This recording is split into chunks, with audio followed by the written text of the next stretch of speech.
Hello students, कैसे हैं आप सब। मैं कविता आईसीटी वर्चुअल क्लासेस में आपका स्वागत करती हूं और उम्मीद करती हूं आप सभी अच्छे होंगे और स्वस्थ होंगे। तो क्लास प्रीवियस लेक्चर में हमने देखे थे चैप्टर नंबर 8 के क्वेश्चन आंसर्स। आज भी हम चैप्टर नंबर 8 के क्वेश्चन आंसर्स को डिस्कस करेंगे, जिसमें सबसे पहला हमारे पास जो क्वेश्चन आता है उसमें आपसे पूछा गया है draw a label diagram of longitudinal section of a flower. यानी कि आपको क्या करना है, फ्लावर का डायग्राम बनाना है और उसे लेबल भी करना है।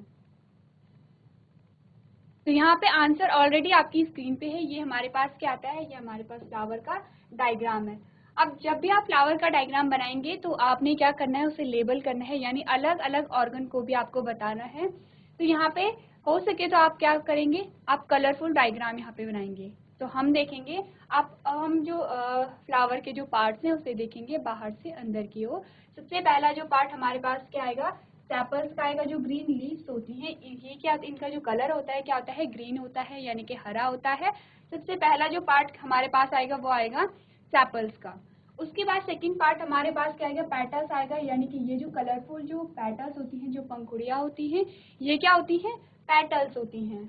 उसके बाद थर्ड जो पार्ट हमारे पास आएगा वो आएगा स्टेमन का। स्टेमन में कितने पार्ट हमने पढ़े हैं, 2 पार्ट हमने पढ़े हैं। पहला एंथर होता है, दूसरा फिलामेंट होता है।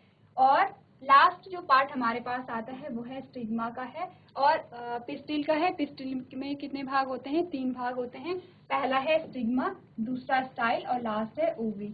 ये क्या है, पूरे फ्लावर का डायग्राम है और जितने भी यहाँ पे जो ऑर्गन है वो यहाँ पे आपको बताए गए हैं।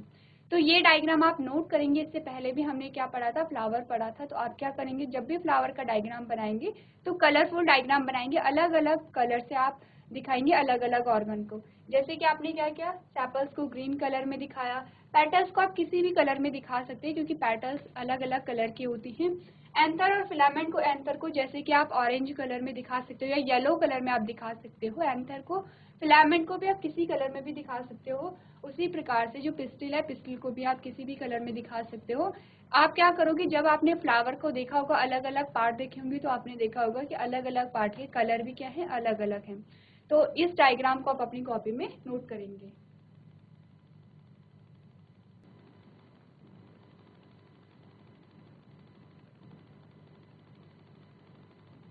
चलिए, इसके बाद जो नेक्स्ट हमारे पास क्वेश्चन आता है उसमें आपसे पूछा गया है, अब हमारे पास आता है फिल इन द ब्लैंक्स, यानी कि हमारे पास रिक्त स्थान आते हैं। आपको क्या करना है, सुटेबल वर्ड को यहाँ पे फिल करना है, यानी उपयुक्त शब्द को यहाँ पे भरना है।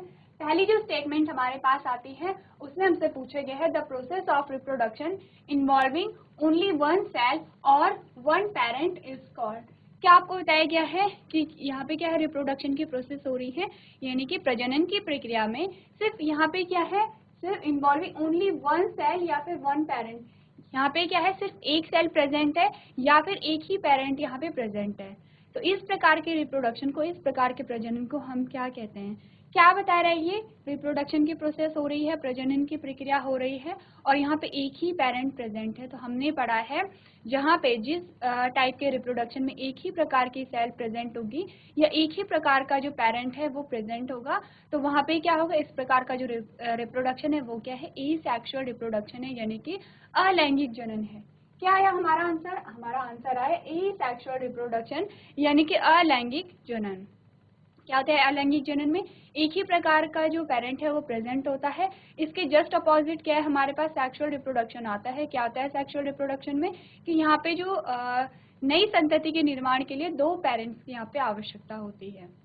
उसके बाद सेकंड जो हमारे पास आता है उसमें आपसे पूछा गया है that is a duct coming from a urinary bladder, यानी यहाँ पे एक डक्ट का नाम आपको दिया गया है कि ये बहुत डक्ट है जो यूरिनरी ब्लैडर से आती है, विच कैरीज स्पर्म, जो क्या करती है, जो स्पर्म को कैरी करती है। हमें उस डक्ट का नाम बताना है। हमारे पास जो आंसर आएगा क्या आया, यहाँ पे वास डिफरेंस आया, यानी कि वास डिफरेंस कहाँ से आएगी, यूरिनरी ब्लैडर से आती है और जिसमें क्या होते हैं, जिसमें स्पर्म प्रेजेंट होते हैं। उसके बाद जो हमारे पास थर्ड स्टेटमेंट आती है उसमें हमसे पूछा गया है process of fertilization takes place in the dash tube in human, यानी कि जो फर्टिलाइजेशन होता है, जो निषेचन की प्रक्रिया होती है ह्यूमन में, वो किस ट्यूब में होती है, उस ट्यूब का क्या नाम है। यही क्वेश्चन हमने कल एमसीक्यू में किया था, जब आपके पास एक स्टेटमेंट दी गई थी और आपके पास 4 ऑप्शन थे, तो आपको बताना था जो फर्टिलाइजेशन है, फर्टिलाइजेशन की प्रोसेस ह्यूमन में कहाँ होती है। हमने कहा था ये जो फर्टिलाइजेशन की प्रोसेस होती है फीमेल में, ये है फीमेल रिप्रोडक्टिव पार्ट में होती है। अब जिस पार्ट में होती है वो क्या है, एक ट्यूब लाइक स्ट्रक्चर है। यहाँ पे आपको ट्यूब का नाम ऑलरेडी दिया गया है। क्या होगा उस ट्यूब का नाम, फैलोपियन ट्यूब। हमने पढ़ा था, कल हमने बात की थी, जो फैलोपियन ट्यूब होती है फीमेल, जो फीमेल रिप्रोडक्टिव स्ट्रक्चर होता है, वहाँ पे क्या होती है, फैलोपियन ट्यूब होती है। और फैलोपियन ट्यूब में क्या होती है, यहाँ पे फर्टिलाइजेशन की प्रोसेस होती है। तो इन सारे ही पॉइंट्स को आप अपनी कॉपी में नोट करेंगे।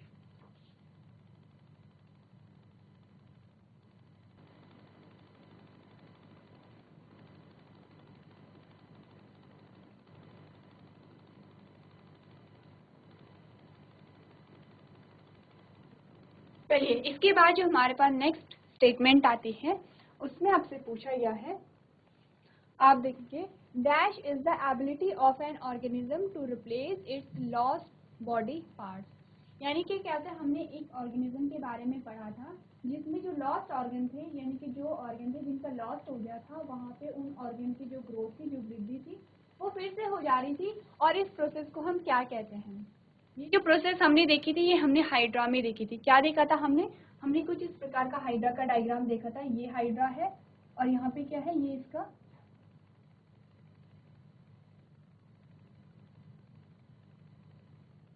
ये है। अब यहाँ पे क्या हुआ, कट लगा और ये क्या हो गया, ये इसका हेड पार्ट है और ये इसका टेल पार्ट है। अब ये दो भागों में डिवाइड हो गया। फिर इसके बाद क्या हुआ, जब ये जो इनके लॉस्ट पार्ट थे, इनकी वृद्धि खुद से यहाँ पे शुरू हो गई।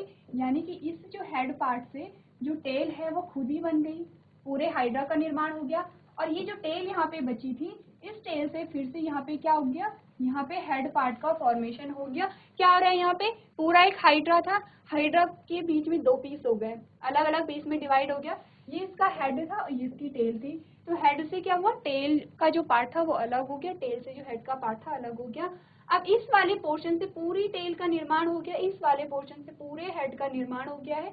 क्या हो गया, यहाँ पे जो लॉस्ट ऑर्गन थे, लॉस्ट ऑर्गन की जो ग्रोथ थी वो फिर से हो गई है। इस प्रोसेस को हम क्या कहते हैं, क्या हमने कहा था, हमने कहा था रीजनरेशन। 2 शब्द हमने यहाँ पे पढ़े थे, हमने कहा था फ्रेगमेंटेशन। फ्रेगमेंटेशन क्या होता है कि किसी भी बॉडी पार्ट का अलग अलग खंडों में विभाजित होना, हमने कहा था फ्रेगमेंटेशन, यानी कि खंडन हमने कहा था। क्या हो रहा है, फ्रेगमेंटेशन हुआ, खंडन हुआ। उसके बाद हमने कहा था रीजनरेशन हो रहा है, पुनरुद्ध भवन हो रहा है, यानी जो लॉस्ट ऑर्गन है उनका जो निर्माण है फिर से हो रहा है। हमारे पास 2 हाइड्रा यहाँ पे आ गए हैं।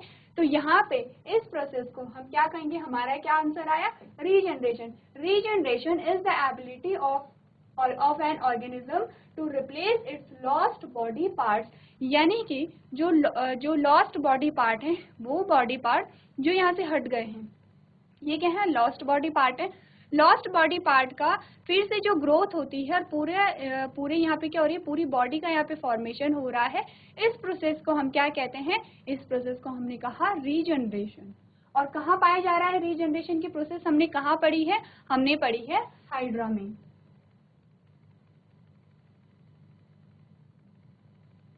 चलिए, इसके बाद जो नेक्स्ट हमारे पास स्टेटमेंट आती है, उसमें आपसे पूछा गया है, that is called the production of new plant from stem, root और leaf। क्या आपसे पूछा गया है कि स्टेम, रूट और लीफ से, यानी कि जड़, तना और पत्ती से नए प्लांट के फॉर्मेशन को क्या कहते हैं। तो हमने कहा था जब भी प्लांट बॉडी से, प्लांट के किसी भी अंग से, किसी भी ऑर्गन से नए प्लांट का फॉर्मेशन हो रहा है, नए पौधे की ग्रोथ हो रही है, इस प्रोसेस को हमने क्या कहा था, वेजिटेटिव रिप्रोडक्शन कहा था या फिर कायिक प्रवर्धन कहा था। क्या इसका आंसर आएगा, वेजिटेटिव रिप्रोडक्शन। वेजिटेटिव रिप्रोडक्शन किसका प्रकार है, एसेक्सुअल रिप्रोडक्शन का प्रकार है, यानी कि अलैंगिक जनन का प्रकार है। कहाँ पाया जाएगा, ये प्लांट्स में पाया जाएगा। क्या होगा यहाँ से, इस प्रोसेस में कोई भी स्टेम है, कोई भी तना है, कोई भी रूट है यानी जड़ है, कोई भी पत्ती है, वहां से क्या होगा, नए प्लांट बॉडी का फॉर्मेशन हो जाएगा, यानी कि नए पौधे का यहाँ से विकास हो जाएगा। इसी प्रोसेस को हमने कहा है वेजिटेटिव प्रोपेगेशन या फिर कायिक प्रवर्धन। उसके बाद नेक्स्ट जो स्टेटमेंट हमारे पास आती है, आप पढ़ेंगे dash is the term use to refer to the commencement of menstruation at puberty. यानी कि यहाँ पे आपसे पूछा जा रहा है कि जब भी यहाँ पे मेंस्ट्रुएशन स्टार्ट होती है, कब स्टार्ट हो रही है? प्यूबर्टी में हो रही है। यानी कि किशोर अवस्था के दौरान जो फीमेल होती है, फीमेल यानी कि जो गर्ल्स होती हैं, उनमें क्या होता है, मेंस्ट्रुएशन जो जब स्टार्ट होता है, उस वर्ड को हमने क्या कहा था? क्या हमने कहा था? मीनार का हमने पढ़ा था, मीनार यहाँ पे। तो जब भी किसी भी फीमेल में फर्स्ट टाइम जब यहाँ पे मेंस्ट्रुएशन होगा, यानी जब मेंस्ट्रुएशन का आरंभ होगा, स्टार्टिंग होगी, उसे हम मीनार कहेंगे। और जब यहाँ पे क्या होगा कि जब जो फीमेल होती है वो 45 से 55 की एज में आती है, तो वहाँ पे मेंस्ट्रुएशन क्या हो जाती है? बंद हो जाती है, उसे हम कहते हैं मोनोपॉज। दोनों ही वर्ड आपको याद रखने हैं, दोनों ही वर्ड क्या है? इंपॉर्टेंट है। तो जो सारे जो पॉइंट है इसे आप अपनी कॉपी में नोट करेंगे।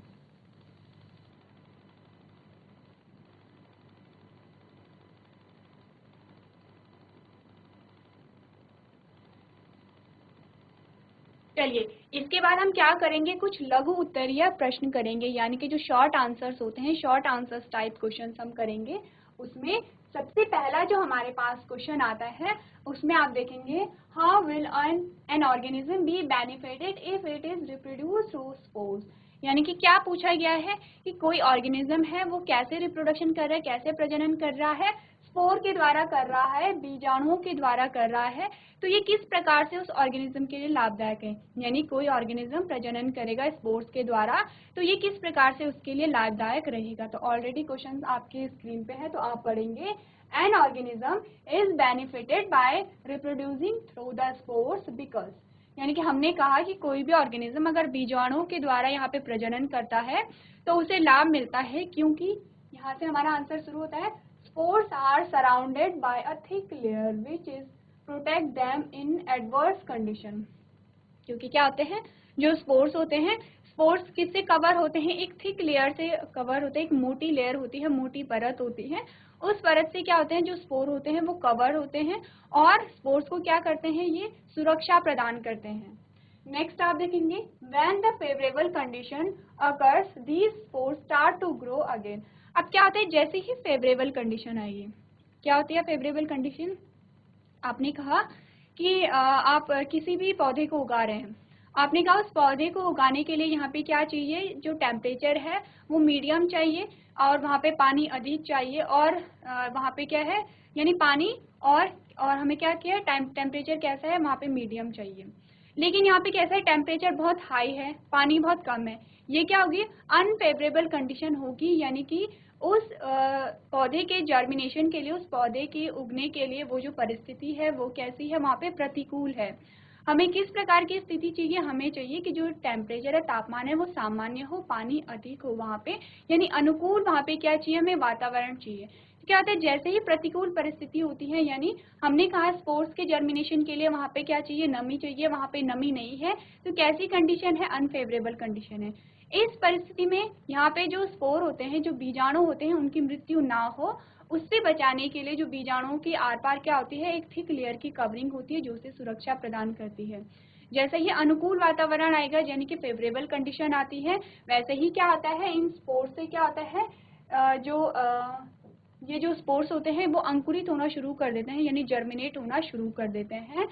नेक्स्ट आप देखेंगे in this way they are successfully live in unfavourable condition. यानी क्या होता है, अगर अनफेवरेबल कंडीशन आ गई, अगर प्रतिकूल जो परिस्थिति है वो आ भी गई है, तो बीजाणु को यहाँ पे क्या हो रही है? बीजाणु की मृत्यु नहीं हो रही है, और अनुकूल परिस्थिति आने पे जो बीजाणु हैं, जो स्पोर्स हैं, उनका जर्मिनेशन हो जा रहा है, यानी अंकुरण हो जा रहा है। इससे क्या हो रहा है? इससे यहाँ पे अगर जो ऑर्गेनिज्म है वो स्पोर्स के द्वारा यहाँ पे क्या करेगा? स्पोर्स के द्वारा रिप्रोडक्शन करेगा, तो उसे क्या मिलेगा? यहाँ पे हेल्प मिलेगी। तो ये जो क्वेश्चन है इसे आप अपनी कॉपी में नोट करेंगे।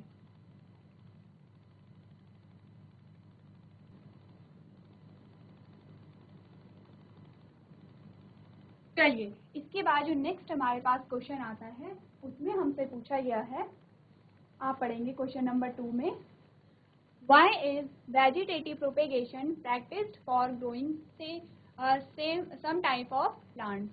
तो नेक्स्ट हमारे पास यहाँ पे जो आंसर आएगा, vegetative propagation is practice for growing such plants which is usually do not produced seed और प्रोड्यूस नॉन वायबल सीड्स। यानी कि यहाँ पे क्या हो रहा है, वेजिटेटिव प्रोपगेशन के द्वारा जो भी यहाँ पे प्लांट होगा उसमें क्या होगा, उसमें यहाँ पे सीड नहीं बनेगा, बीज नहीं बनेगा। क्यों नहीं बन रहा है, क्योंकि बीज तभी बनेगा जब वहाँ पे फर्टिलाइजेशन की प्रोसेस होगी, यानी निषेचन की प्रक्रिया होगी। फर्टिलाइजेशन क्या है, मेल और फीमेल गैमेट का जो फ्यूजन है उसी को हम फर्टिलाइजेशन कह रहे हैं। अब यहाँ पे क्या है, ना मेल गैमेट है ना फीमेल गैमेट है, यहाँ पे क्या है, सिंपली क्या हो रहा है, वेजिटेटिव प्रोपगेशन से किसी भी प्लांट बॉडी से नए प्लांट का जर्मिनेशन हो जा रहा है। यानी कि यहाँ पे क्या होगा, सिर्फ एक ही प्लांट बॉडी प्रेजेंट है। जब यहाँ पे एक ही प्लांट बॉडी प्रेजेंट है तो यहाँ पे फर्टिलाइजेशन नहीं होगा। अगर फर्टिलाइजेशन नहीं हो रहा है तो सीड का फॉर्मेशन नहीं होगा। तो इस क्वेश्चन का आंसर आप अपनी कॉपी में नोट कर सकते हैं।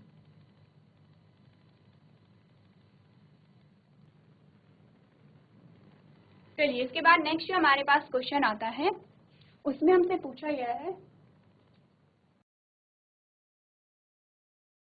How is process of pollination different from fertilisation.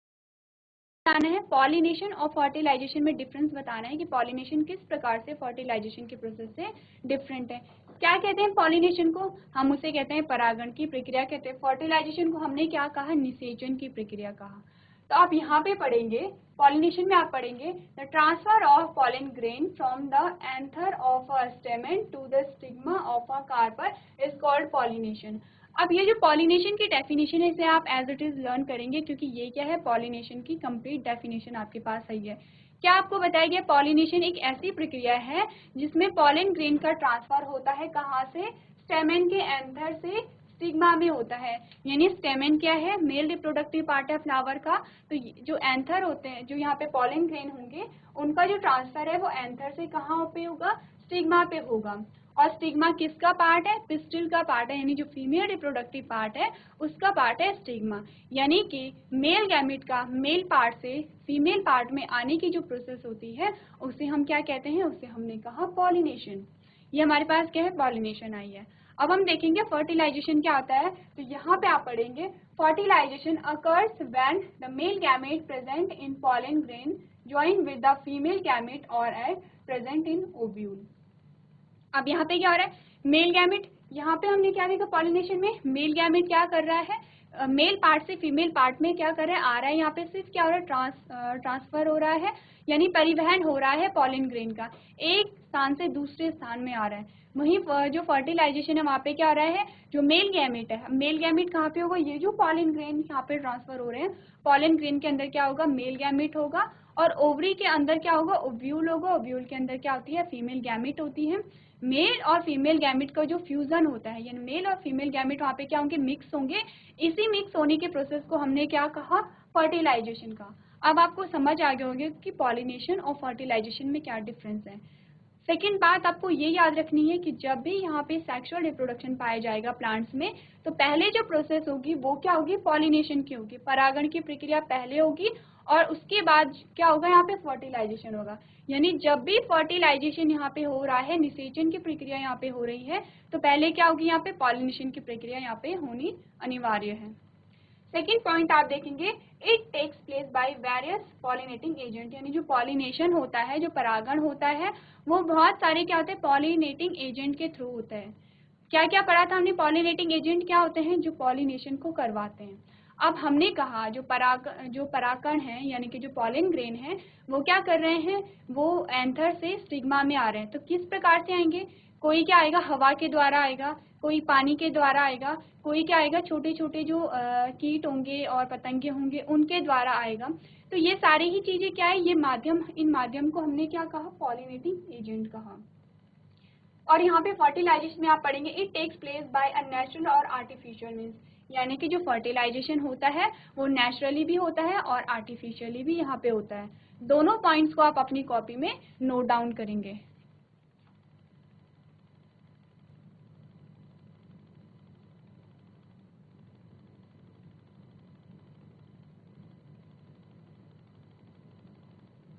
अगर आपका हो जाएगा तो अपने हैंड रेस कर लीजिए।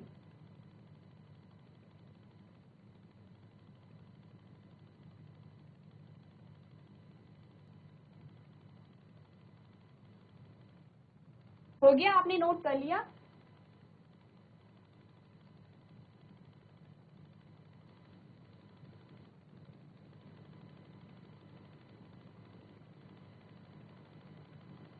चलिए, इसके बाद हो गया सबका, सबने नोट कर लिया?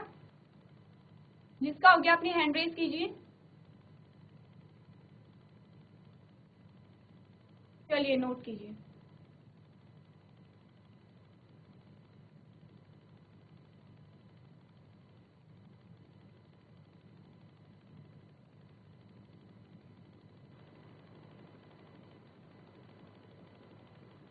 चलिए, इसके बाद जो नेक्स्ट हमारे पास क्वेश्चन आता है, इसके बाद हम अगला क्वेश्चन प्रैक्टिस करेंगे। जीआईसी बनचूरी के बच्चे बिल्कुल भी सिस्टमैटिक ढंग से नहीं बैठे हैं। आप ध्यान दीजिए, आपको स्क्रीन में कौन कौन से क्वेश्चन कराए जा रहे हैं, ध्यान दीजिए यहाँ पे। तो नेक्स्ट जो हमारे पास क्वेश्चन है उसमें आपसे पूछा गया है difference between sexual and asexual reproduction. इस क्वेश्चन में क्या बताना है आपको, सेक्सुअल और एसेक्सुअल रिप्रोडक्शन में अंतर बताना है, यानी लैंगिक और अलैंगिक जनन में आपको अंतर बताना है। तो बताइए, आप में से कितने बच्चों को पता है, कौन इनमें से कम एक एक डिफरेंस आप बता सकते हैं? कौन बताएगा? जिसे भी आता है अपने हाथ खड़े कीजिए। जीआईसी बनचूरी, जीआईसी धौलीगांव, आप में से जिसको भी आता है अपनी हैंड रेज कीजिए। किसी को भी एक भी डिफरेंस नहीं आता है, आपको लैंगिक जनन और अलैंगिक जनन में डिफरेंस बताना है। हम पिछले 3 दिन से क्वेश्चन आंसर्स को डिस्कस कर रहे हैं और उसमें से हमने बहुत बार डिस्कस कर लिया है कि अलैंगिक जनन और लैंगिक जनन क्या क्या होता है। सबसे पहला जो डिफरेंस हमारे पास, यस, एक बच्चे ने हाथ खड़ा किया है धौलीगांव से। आपके पास माइक है, आप माइक के अकॉर्डिंग अपना आंसर मुझे बता सकते हैं। माइक के है आपके पास माइक? नहीं है? चलिए कोई बात नहीं, अगर आपके पास माइक नहीं है मैं आपको बताती हूँ। यहाँ पे स्क्रीन में आपके पास क्या है, कुछ डिफरेंस दिए गए हैं।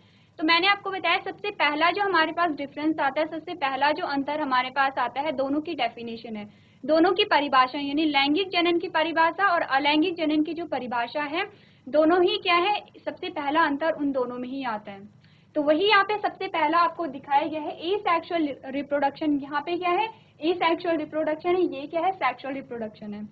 क्या बताया गया है एसेक्सुअल रिप्रोडक्शन में? आपको आप पढ़ेंगे, asexual reproduction takes place in unicellular organism, यानी कि जो एसेक्सुअल रिप्रोडक्शन होता है, जो अलैंगिक जनन होता है, वो किस में पाया जाता है, एक कोशिकीय जीवों में पाया जाता है।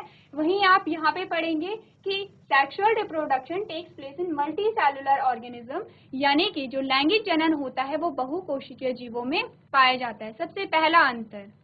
उसके बाद जो सेकंड अंतर हमारे पास आता है, आप देखेंगे एसेक्सुअल रिप्रोडक्शन में only one organism is required in this method, यानी एसेक्सुअल रिप्रोडक्शन में क्या होगा, सिर्फ एक ही जनक की हमें आवश्यकता है। जैसे कि हमने पढ़ा था कि वेजिटेटिव प्रोपोगेशन हो रहा है, बर्डिंग हो रही है, फ्रेगमेंटेशन हो रहा है, सारे ही टाइप्स हमने पढ़े थे। तो यहाँ पे क्या, सिर्फ एक ही पेरेंट की आवश्यकता है, एक ही जनक की आवश्यकता है। वहीं आप यहाँ देखेंगे सेक्सुअल रिप्रोडक्शन में a male and a female both are required in this method, यानी कि जो सेक्सुअल रिप्रोडक्शन हो रहा है उसमें मेल और फीमेल दोनों की ही रिक्वायरमेंट होती है, दोनों की आवश्यकता होती है। उसके बाद जो थर्ड हमारे पास अंतर आता है, no special cells are present for reproduction. अब एसेक्सुअल रिप्रोडक्शन जहाँ पे हो रहा है वहाँ पे कुछ अलग से सेल नहीं होती हैं, अलग से ऑर्गन प्रेजेंट नहीं होते हैं। वहीं अगर आप सेक्सुअल रिप्रोडक्शन की बात करें तो यहाँ पे क्या होते हैं, स्पेशल ऑर्गन होते हैं। आपने प्लांट्स के बारे में पढ़ा, पादपों के बारे में पढ़ा, आपने ह्यूमंस के बारे में पढ़ा, आपने क्या देखा कि यहाँ पे क्या है, अलग से ऑर्गन पाए जा रहे हैं। अब अगर हम प्लांट्स में देखें तो वहाँ पे जो रिप्रोडक्शन हो रहा है, सेक्सुअल रिप्रोडक्शन हो रहा है, यानी कि लैंगिक जनन हो रहा है, तो वहाँ पे किस ऑर्गन में हो रहा है, फूल में हो रहा है, यानी कि फ्लावर में हो रहा है। मैं आपको क्या बता रही थी, मैंने कहा अगर हम एसेक्सुअल रिप्रोडक्शन की बात करें तो यहाँ पे कोई भी अलग से ऑर्गन नहीं होगा, अलग से अंग नहीं होगा यहाँ पे रिप्रोडक्शन के लिए, यानी कि प्रजनन के लिए। अगर हम सेक्सुअल रिप्रोडक्शन की बात करें, लैंगिक जनन की बात करें, तो यहाँ पे अलग से ऑर्गन होते हैं। हमने प्लांट्स में देखा, पौधों में हमने फूल के बारे में पढ़ा। तो यहाँ पे फूल क्या है, जो फूल है वो पादप का जननांग है, यानी कि यहाँ पे फूल में कुछ ऑर्गन्स होते हैं, उनके माध्यम से यहाँ पे क्या हो रही है, रिप्रोडक्शन की प्रोसेस हो रही है। अगर हम ह्यूमंस की बात करें तो हमने इसमें क्या देखा था, उसमें हमने अलग से देखा था male reproductive system, female reproductive system. आपके जो बुक है, बुक में भी आपके दिए गए हैं डायग्राम, आपने देखा होगा। तो यानी यहाँ पे क्या हो रहा है, प्रजनन के लिए अलग अलग ऑर्गन, अलग अलग अंगों की आवश्यकता है, किसमें, सेक्सुअल रिप्रोडक्शन में। और ए सेक्सुअल रिप्रोडक्शन में क्या होगा, अलग से जो रिप्रोडक्टिव ऑर्गन है, किसी भी ऑर्गन की आवश्यकता नहीं है, कहीं से भी वहां से नए प्लांट का फॉर्मेशन हो जा रहा है, नए ऑर्गेनिज्म का फॉर्मेशन हो जा रहा है। हमने प्लांट में देखा कि हमने क्या किया, अब आप गुलाब के पौधे को देखते हो, आप क्या करते हो, आपने उसकी टहनी काटी और उसी का क्या कर दिया, मिट्टी में बो दिया, और उसी से नए प्लांट का फॉर्मेशन हो गया है। लेकिन यहाँ पे किस में हो रहा है, ये एसेक्सुअल रिप्रोडक्शन में। उसी प्रकार हमने क्या पढ़ा था, अमीबा में पढ़ा था, बाइनरी फिजन हो रहा है, यानी अमीबा एक सेल है, एक सेल से दो सेल में विभाजित हो जा रही है, और उसी से क्या हो रहा है, नई संतति का यहाँ पे निर्माण हो जा रहा है। उसके बाद हमारे पास जो लास्ट जो डिफरेंस आता है, लास्ट जो अंतर आता है, उसमें हमने देखा ये जो दोनों ही पॉइंट है, ये क्या हो गए हैं, सेम सेम आ गए हैं, यानी no special organ present for reproduction. यहाँ पे भी क्या है, special organs are present for reproduction located at fix position in the body. ये दोनों ही जो ऑप्शन है ये सेम हो गए हैं। तो आपको क्या करना है, इन तीनों पॉइंट्स को अपनी कॉपी में नोट डाउन करना है।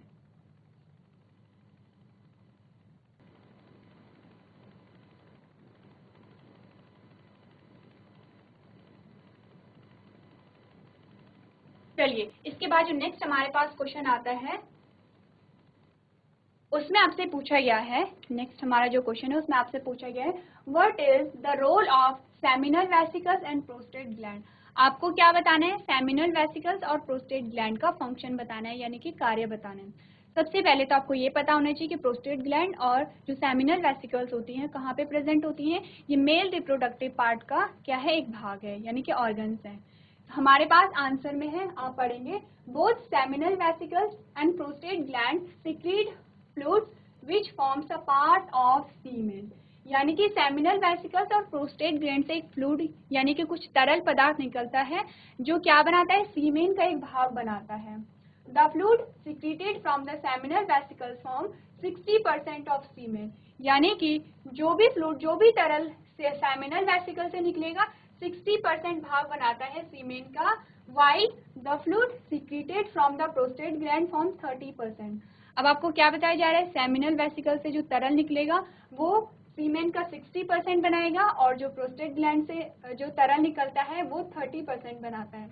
It makes the path smooth through which the sperm travel. यानी ये पाथ को क्या बनाते हैं, जो रास्ता है उसे स्मूथ बनाते हैं, जिससे जो स्पर्म है वो इजिली ट्रेवल कर सकते हैं।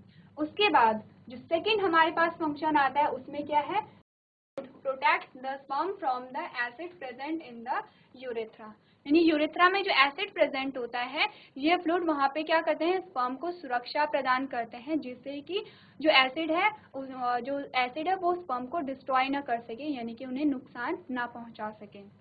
थर्ड जो फंक्शन हमारे पास आता है, उसमें क्या है, this fluid provide nutrition to sperm in the form of fructose, calcium and some enzymes.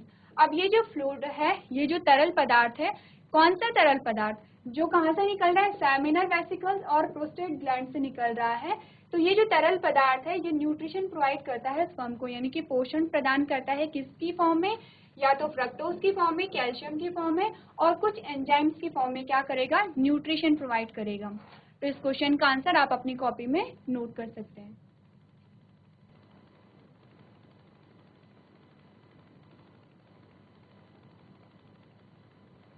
तो क्लास, आज हमने इस चैप्टर से रिलेटेड क्वेश्चन आंसर्स को डिस्कस किया है। आई होप जो भी मैंने आपको समझाया है आपको समझ में आया होगा। जितने भी क्वेश्चन आपको करवाए जा रहे हैं आप सभी को लर्न करेंगे। तो आज के सेशन में हम इतना ही करेंगे। अभी तक क्लास में बने रहने के लिए आपका धन्यवाद।